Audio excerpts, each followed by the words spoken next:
Cumprimento a todos com a graça e a paz do Senhor Jesus. De antemão, tributamos ao Senhor toda a glória, toda a honra, todo o louvor. E se você concorda? Muito bem, glória a Deus. Podeis sentar? Vamos meditar nessa noite numa passagem que se encontra no Evangelho de Mateus, capítulo 28, versículo de número 20. Quero mandar um abraço para todos os irmãos que estão nos seus lares, nos acompanhando através da rede social. Que Deus vos abençoe ricamente em nome do Senhor Jesus. Mateus, capítulo 28, versículo 20, diz assim: ensinando-os a guardar todas as coisas que vos tenho ordenado, e eis que estou convosco todos os dias, até a consumação do século. Palavra do Senhor Jesus. Jesus disse que a gente deveria ensinar a guardar todas as coisas que Ele nos ordenou. Amém? Bendito seja o nome do Senhor Jesus. Nessa noite nós vamos fazer aqui algumas questões sobre nossa vida como cristão. Longe de mim de querer avaliar a vida de ninguém. Quando qualquer pregador vem pregar, o primeiro é ele, que já meditou, que já sabe o que é que vai dizer, que já está com a mensagem preparada, ele já passou já pela experiência daquele texto, daquele contexto do que ele vai falar.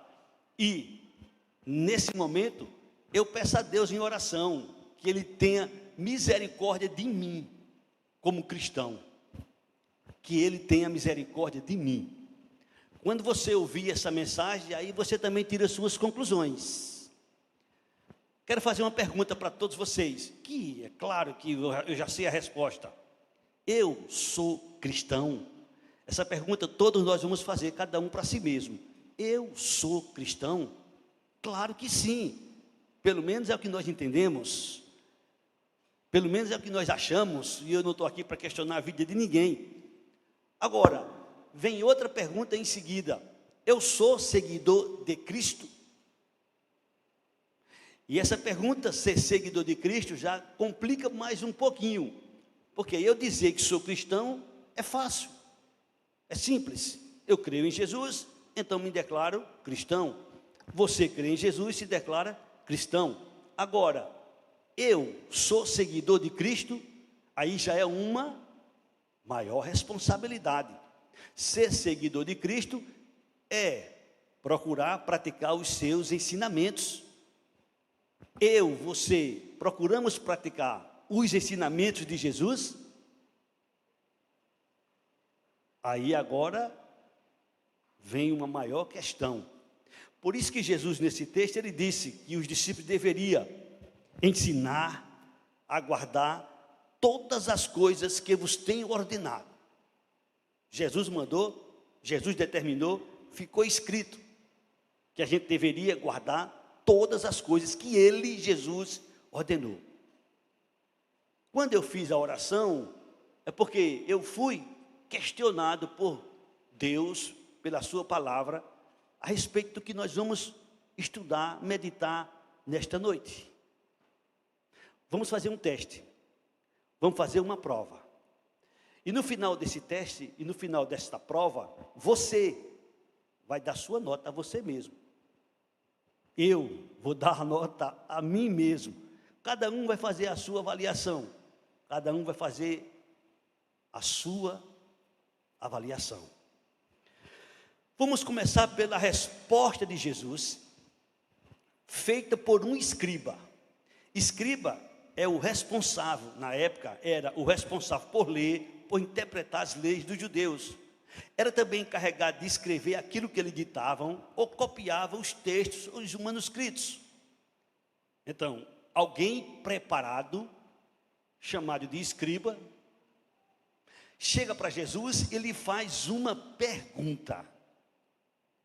Essa pergunta que aquele homem fez para Jesus, a resposta que Jesus vai dar é o que a gente vai meditar nesta noite. Marcos capítulo 12, versículo 28. Escuta com carinho a pergunta feita por este escriba a Jesus. Marcos 12, 28. Chegando um dos escribas, Tendo ouvido a discussão entre eles, vendo como Jesus lhe houvera respondido bem, perguntou-lhe: qual é o principal de todos os mandamentos? A pergunta foi feita pelo escriba a Jesus. Se nós somos cristãos e a gente não conhece ou não pratica o principal dos mandamentos, precisamos rever, precisamos questionar esse tipo de cristianismo que estamos vivendo.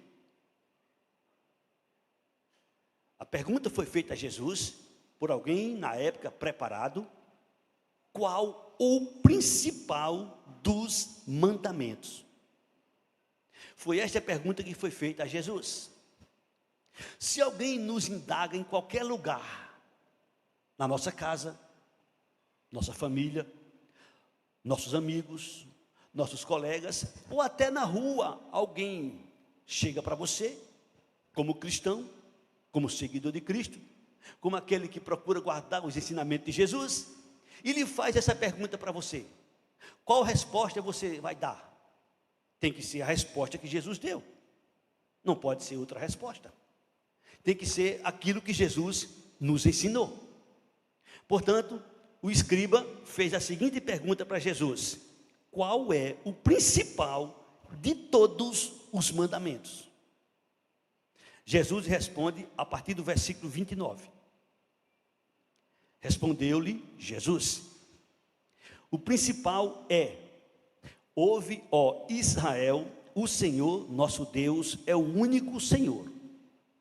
Amarás, pois, o Senhor teu Deus de todo o teu coração, de toda a tua alma, de todo o teu entendimento e de toda a tua força. O segundo é: amarás o teu próximo como a ti mesmo. Não há outro mandamento maior do que estes. Disse-lhes o escriba: muito bem, mestre, e com verdade disseste que ele é o único e não há outro, senão ele.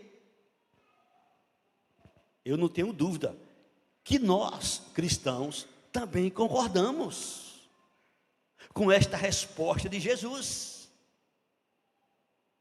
Nós, como cristãos, concordamos com esta resposta de Jesus, que o principal dos mandamentos é amar a Deus acima de todas as coisas, como disse Jesus, de todo o nosso coração, de toda a nossa alma, de todo o nosso entendimento, de toda a nossa força. E o segundo, semelhante a esse, é: amarás o teu próximo como a ti mesmo.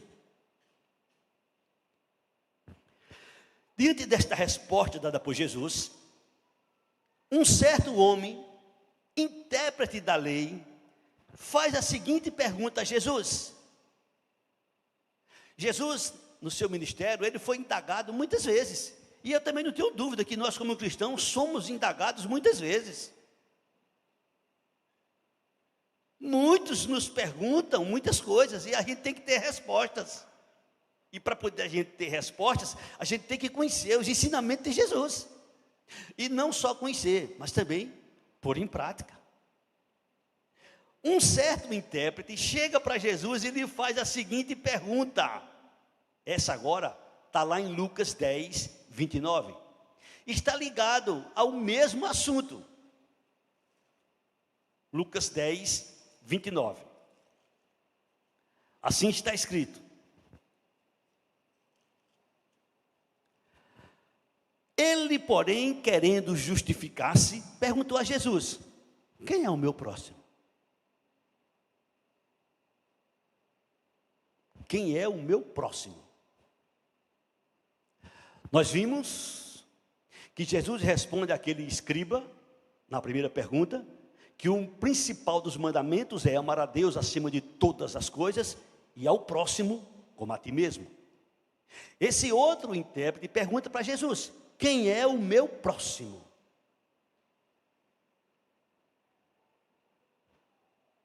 Quem é o meu próximo? Se alguém perguntar a você quem é o seu próximo, talvez você diga: minha esposa, meu esposo, meus filhos, meus pais, os irmãos na igreja na qual eu faço parte.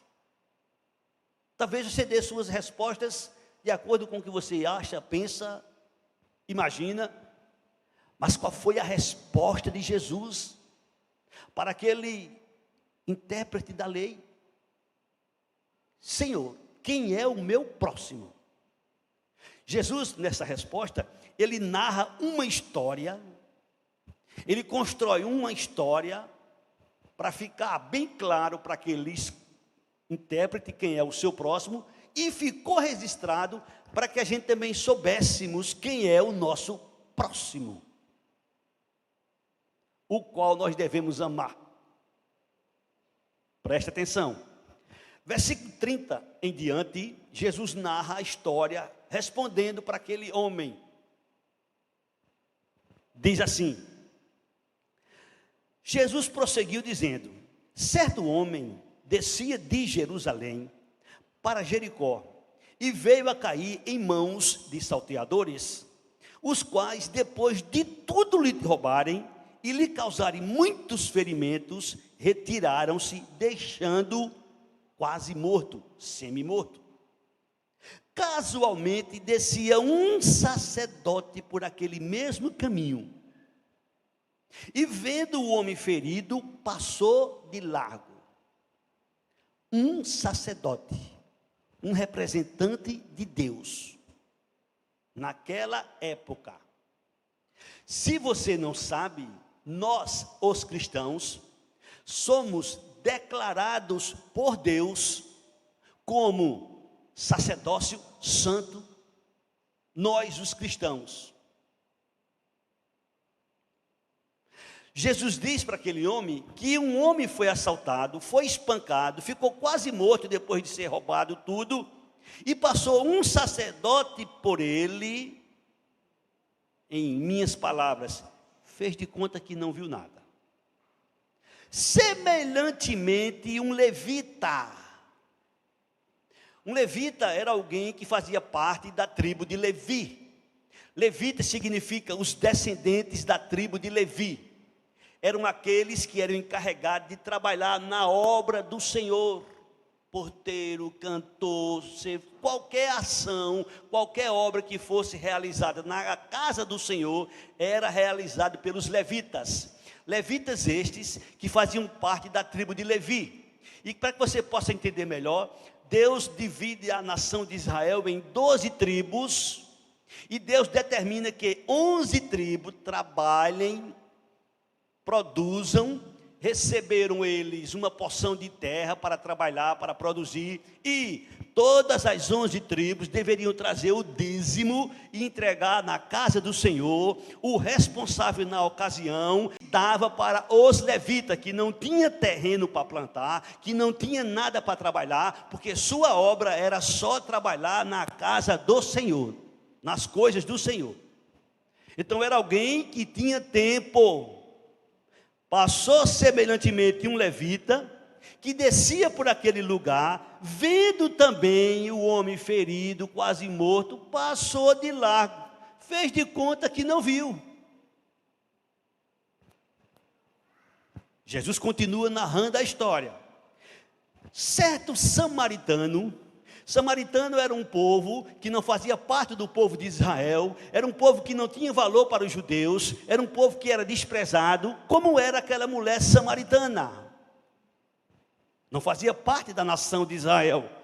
Por isso que Jesus disse: certo samaritano que seguia o seu caminho, passou-lhe perto, vendo o homem ferido, machucado, compadeceu-se dele, e chegando-se, pensou-lhe os ferimentos, aplicando-lhe óleo e vinho, e colocando sobre o seu próprio animal, levou para uma hospedaria, tratou dele.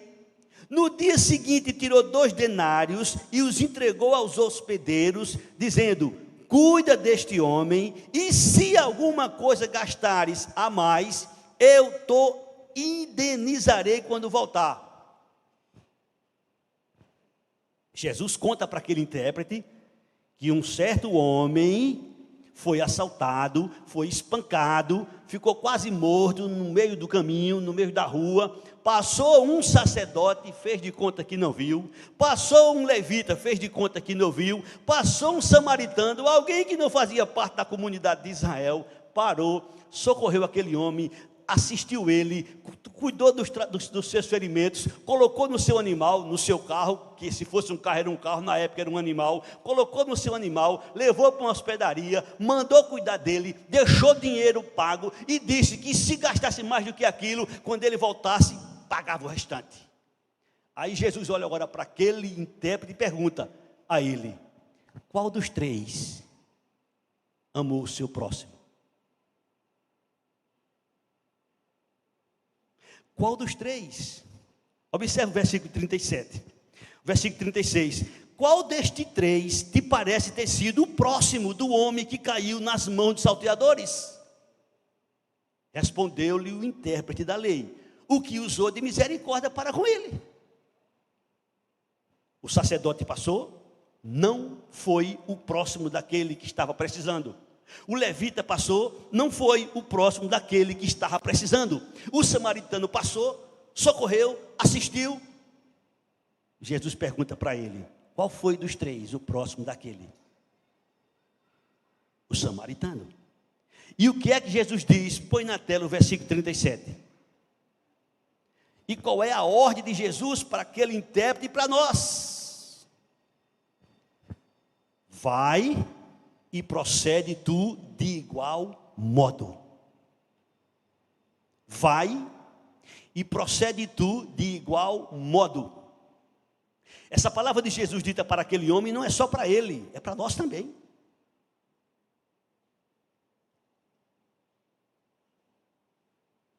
Sou cristão, sou seguidor de Cristo, procuro praticar seus ensinamentos. Que cristianismo nós estamos vivendo? Um dos mandamentos de Jesus, no qual ele diz: novo mandamento vos dou, está lá em João 13, 34, 35. E esse mandamento não é para os incrédulos, esse mandamento é para a igreja, para os cristãos, para os seguidores de Cristo, para aqueles que procuram praticar sua palavra. Eu, você, todos nós. O que é que está escrito? Novo mandamento vos dou, que vos ameis uns aos outros, assim como eu vos amei, que também vos ameis uns aos outros. Versículo seguinte: nisto conhecerão todos que sois meus discípulos, se tiverdes amor uns aos outros. Às vezes nós criamos na nossa mente uma bolha, e dentro desta bolha a gente coloca aqueles que a gente ama e que a gente deveria amar. Por exemplo, eu amo minha família. Você também, eu não tenho dúvida, ama a sua família. Eu não tenho dúvida, eu amo Vida Nova. Você também ama Vida Nova. Mas o cristianismo se limita à minha família, à sua família, à Vida Nova? O cristianismo, ele é muito mais do que a gente imagina. Se eu perguntasse para você, como cristão, você ama a Deus? Mas é claro que a resposta seria sim. Até aqui a gente estaria aprovado. Nota 10 para todo mundo. Mas não é só dizer que ama a Deus. 1 João, no capítulo de número 4, no versículo 20 e versículo 21, o Senhor nos chama a responsabilidade do verdadeiro amor que nós declaramos a Deus. Se alguém disser amo a Deus e odiar seu irmão, é mentiroso.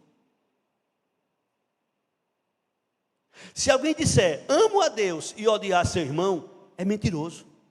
Pois aquele que não ama a seu irmão a quem vê, não pode amar a Deus a quem não vê. Versículo 21.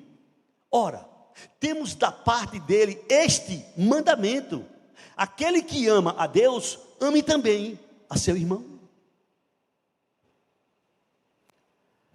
Você está percebendo o porquê que eu fiz a oração no início? Que Deus tenha misericórdia do meu cristianismo.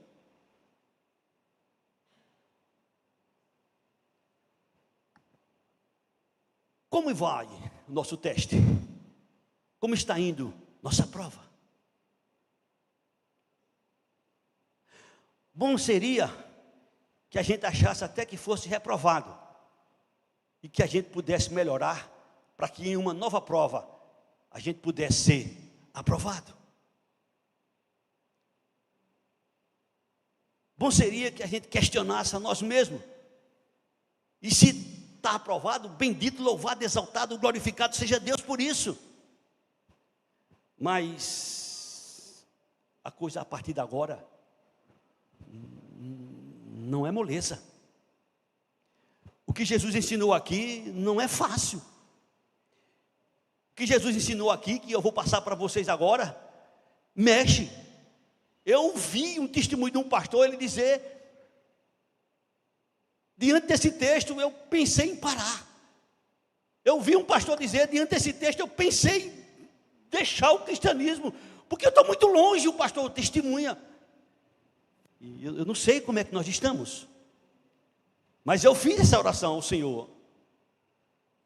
E repito, Senhor, tenha misericórdia do tipo de cristianismo que eu estou vivendo. Lucas capítulo 6.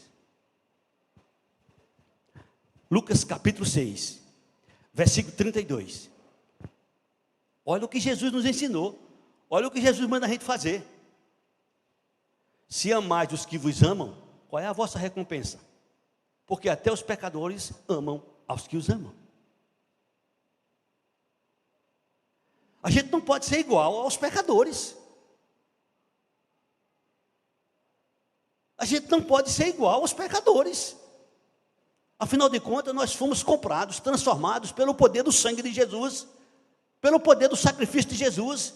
Nós não somos as pessoas que nós éramos. Nós somos nova criatura em Cristo Jesus. E a gente não pode ser igual ao mundo. Se a gente só ama os que nos amam, nós somos iguais aos pecadores. Qual é a recompensa que tem aí? Qual é a diferença que tem aí?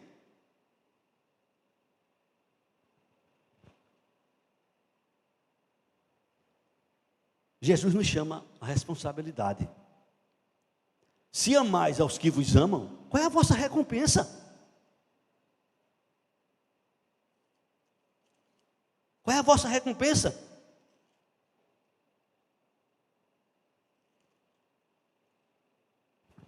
Os pecadores também amam. Os pecadores também fazem a mesma coisa. Eles amam. Também.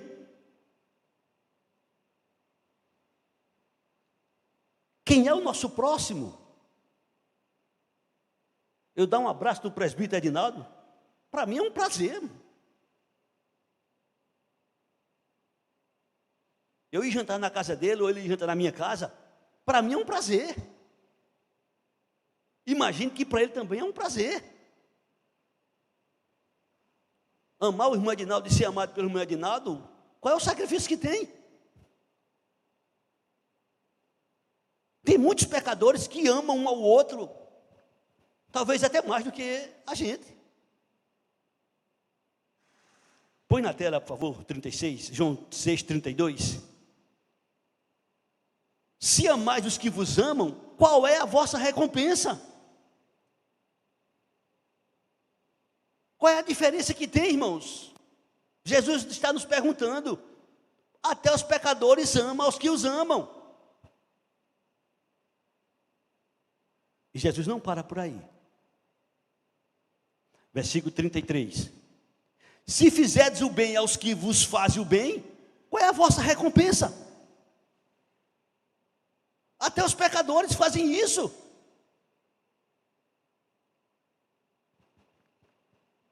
Se vocês fazem o bem só para quem vocês amam, ou só para quem faz os bem para vocês, Qual é a diferença que tem entre vocês e o mundo?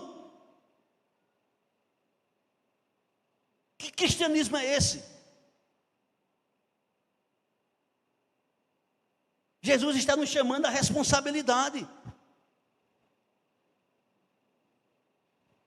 Tenho dito em algumas ocasiões, e vou dizer sempre que tiver oportunidade, pregar o evangelho é a coisa mais linda do mundo. É a coisa mais maravilhosa. Agora, viver o evangelho, viver o evangelho, viver o cristianismo, é um preço, irmão. É um preço. Se fizerdes o bem aos que vos fazem o bem, qual é a vossa recompensa? Até os pecadores fazem isso. É por isso que Paulo diz, lá em Gálatas 6, versículo 10, tendo oportunidade, faça o bem a todos, principalmente aos domésticos da fé. Põe na tela, por favor, Gálatas 6, 10. Por isso, enquanto tivermos oportunidade, façamos o bem. A quem? Alguns? Aos mais chegados? Aquele que está perto? A todos. Teve oportunidade? Faça o bem. Não importa quem está recebendo, faça o bem. Foi isso que Jesus nos ensinou. Foi isso que Jesus fez. Tendo a oportunidade, faça o bem a todos, principalmente aos da família da fé. E essa família da fé não se limita aos que fazem parte de Vida Nova. Não. Essa família da fé é qualquer pessoa, em qualquer lugar do mundo, que invocou a Jesus como Senhor, como Salvador. Ele faz parte da família da fé.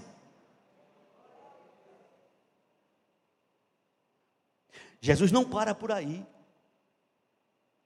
Jesus continua nos chamando à responsabilidade. Versículo 34. E se emprestais àqueles de quem esperais receber, qual é a vossa recompensa? Também os pecadores emprestam aos pecadores para receberem outro tanto. Que diferença tem?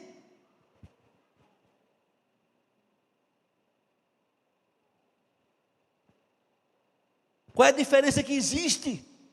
Se você só empresta aquele que você acha que deve, que acha que vai receber, os pecadores fazem a mesma coisa. Irmão, se alguém se submete a pedir emprestado ou a fazer uma solicitação, é porque está precisando, irmão.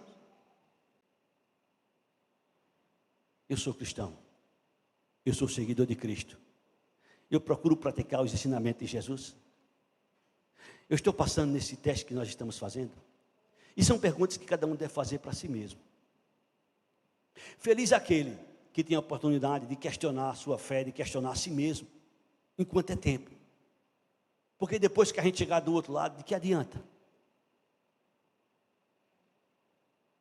Lá não tem mais mudança. Lá não tem mais jeito. Se alguma coisa tem que ser feita, é enquanto estiver vivo. Se emprestais, como diz o texto, aqueles de quem esperais receber, qual é a vossa recompensa? Também os pecadores emprestam aos pecadores para receberem outro tanto. Jesus, Ele nos aperta.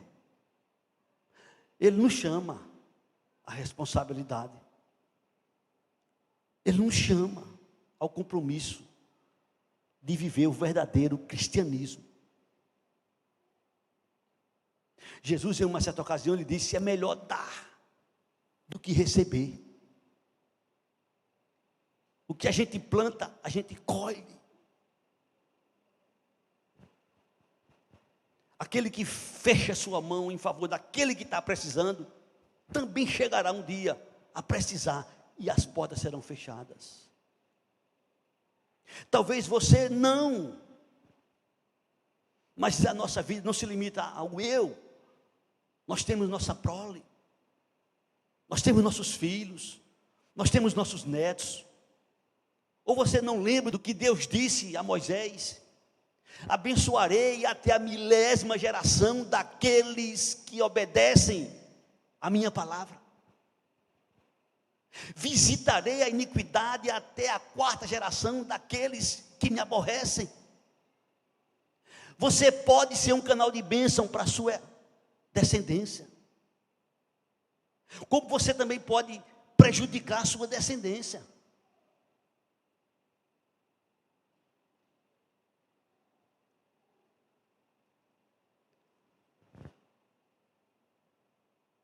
Não sou eu que estou inventando isso aqui. É Jesus que está nos falando. É Jesus que está chamando nossa responsabilidade ao tipo de cristianismo que nós estamos vivendo.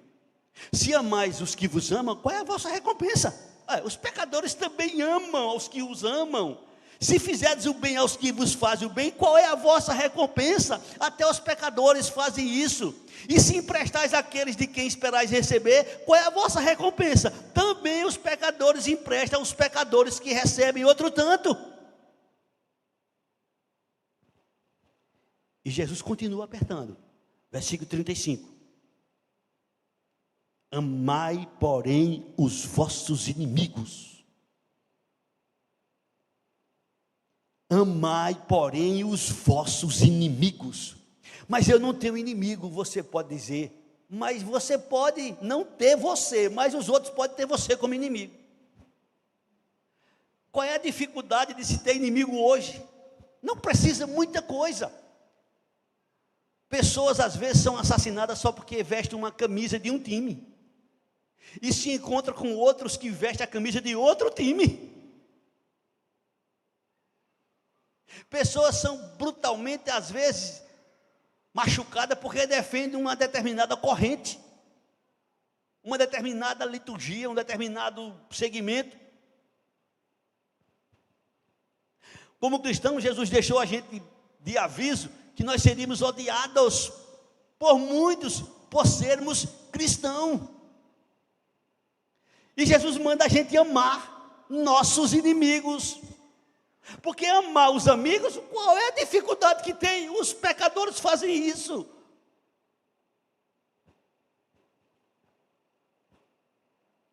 Estevão, primeiro mártir do cristianismo, sendo apedrejado, usa suas últimas palavras e diz: Senhor, não lhes imputes este pecado. Senhor, estou morrendo, mas esse assassinato não põe em conta. Apague, perdoe, porque eu estou perdoando eles.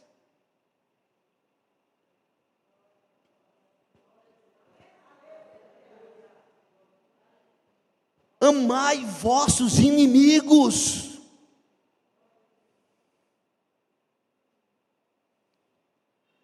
Jesus, isso é muito difícil, Jesus. Olha, amar os amigos às vezes é difícil. Tem pessoas que não amam nem os seus parentes de sangue. Eu conheço pessoas que dizem: olha, se fulano estiver na casa da minha mãe, eu não sento na mesa. Ele pode comer, ele pode almoçar. Quando ele sair, eu vou almoçar, mas eu não sento com ele. Eu conheço cristão que já disse aqui da nossa igreja: eu não perdoo meu pai de maneira nenhuma.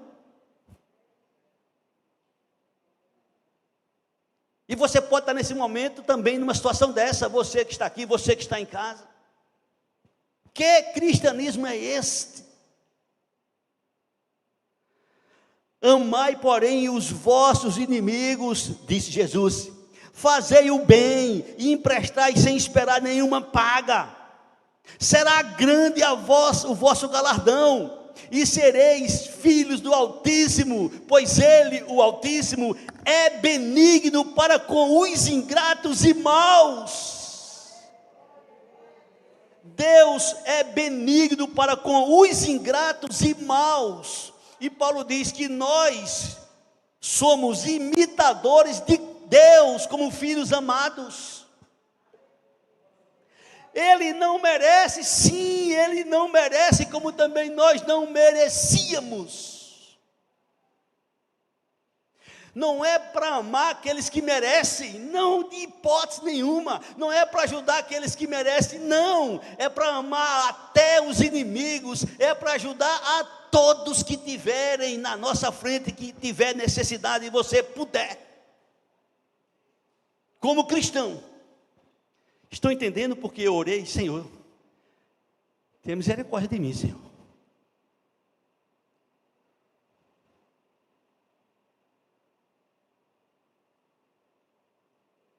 Amai, porém, os vossos inimigos, fazei o bem, e emprestai sem esperar nenhuma paga. Será grande o vosso galardão, e sereis filhos do Altíssimo, pois Ele é benigno até para com os ingratos e maus. E aí o Senhor continua: sede misericordiosos, como também é misericordioso o vosso Pai.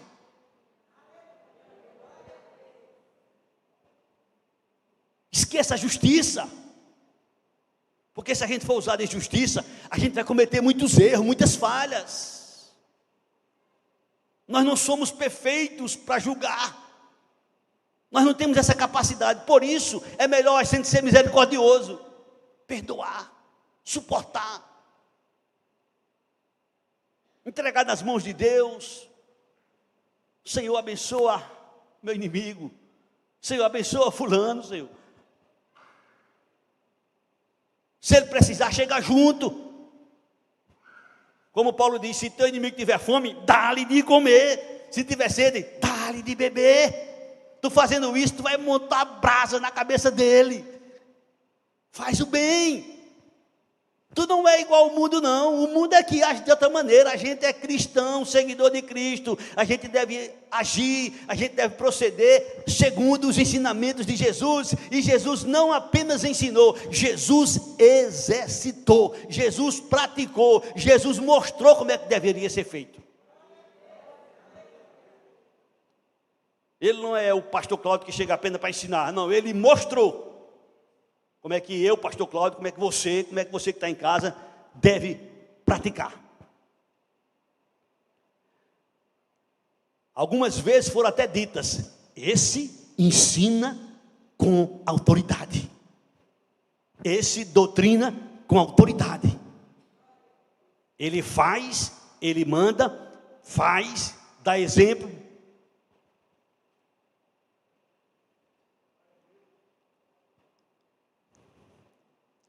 Temos praticado os mandamentos de Jesus? Temos praticado os ensinamentos de Jesus? Se você, na prova que nós estamos fazendo, disser que sim, eu tenho feito aquilo que Jesus mandou, eu tenho feito. Eu tenho para você uma notícia ainda que não é agradável. Jesus diz lá em Lucas 17, versículo 10: se a gente fizer apenas o que Ele mandou, Jesus disse que nós somos considerados servos inúteis. Assim também vós, depois de haver feito tudo quanto vos foi ordenado, dizei: somos servos inúteis, porque fizemos apenas o que devíamos fazer. O Evangelho, ele não tem fim. Ele vai além. Vai muito mais do que eu e do que você imaginamos. Ah, é só isso que é para fazer? Não. É por isso que o Evangelho genuíno não tem um dia específico para se guardar. Na lei tinha o sábado. O Evangelho é sábado, é domingo, é segunda, é terça, é quarta, é quinta, é sexta, é sábado de novo, é domingo de novo, é todos os dias. Não é ser crente só um dia, não. Não é ser crente só na igreja, não. É ser seguidor de Cristo em todos os lugares. Jesus disse que estaria conosco todos os dias. Diante dessa mensagem, diante desse contexto, a gente fica constrangido. E é isso que Paulo diz em 2 Coríntios 5, 14 e 15. O amor de Deus nos constrange. Porque por mais que a gente faça, por mais que a gente se aproxime, ficaremos milhares de quilômetros de distância do verdadeiro amor, do genuíno amor. Pois o amor de Cristo nos constrange. Julgando nós isto, um morreu por todos, logo todos morreram.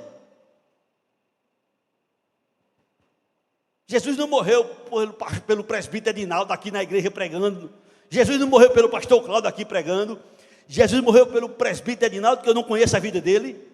Jesus morreu pelo pastor Cláudio, que eu conheço a minha vida no passado. Jesus morreu por você, na sua vida, no passado. Jesus ama você.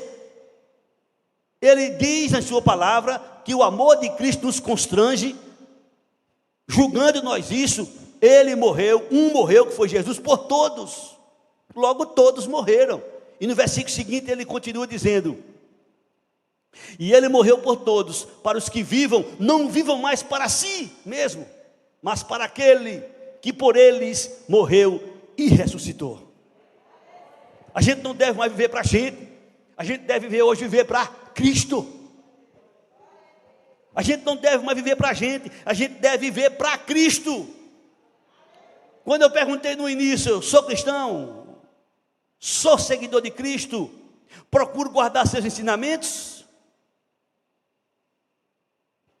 A gente deve viver para Cristo. E como é que se vive para Cristo?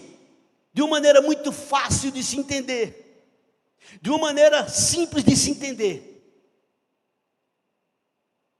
Mateus capítulo 25, a partir do versículo 31. Eu digo para você, na sua caminhada cristã, procure não esquecer esse texto que eu vou citar agora para vocês. Quer entender? Mateus 25, 31, Jesus diz assim: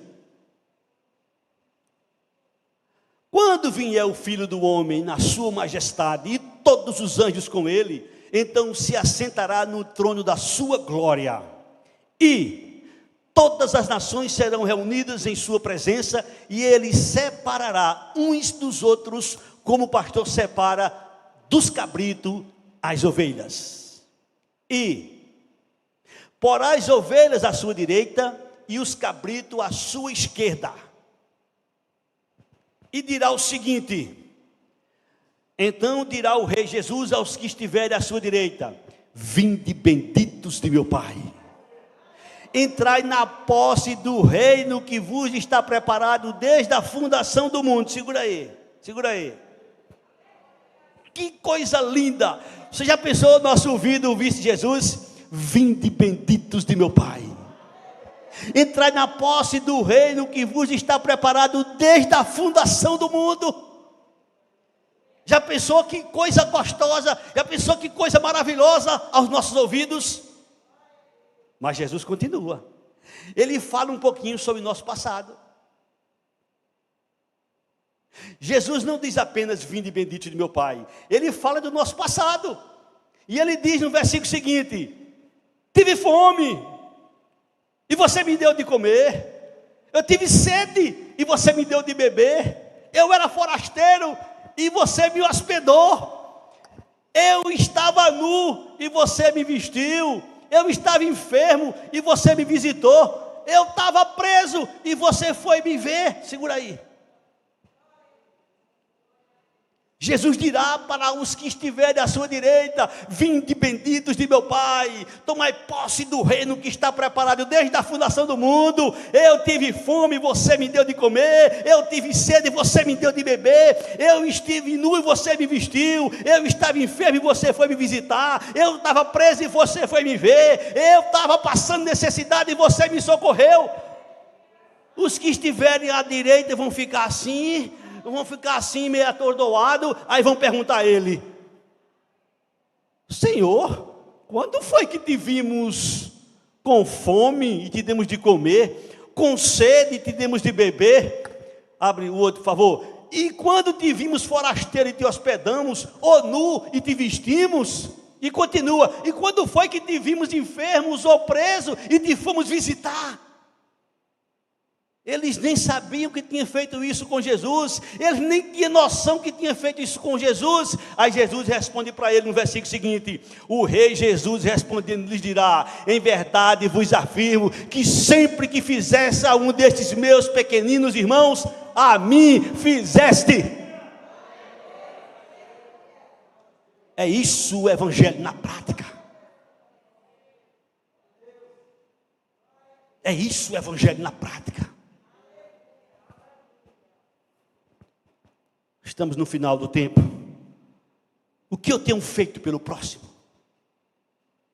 O que nós temos feito pelo próximo? O que nós temos feito pelos enfermos? O que nós temos feito pelos presos? O que nós temos feito pelo mundo? Jesus disse que enquanto a gente estivesse no mundo, nós éramos a luz do mundo.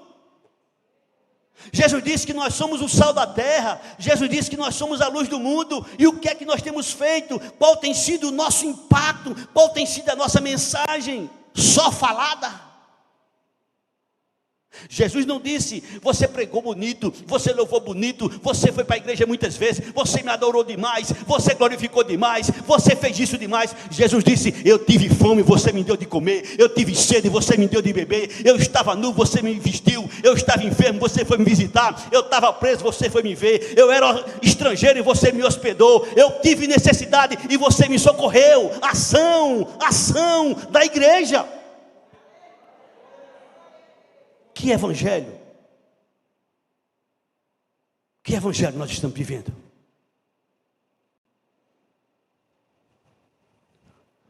Jesus disse, ensinam a guardar todas as coisas que vos tenho ordenado.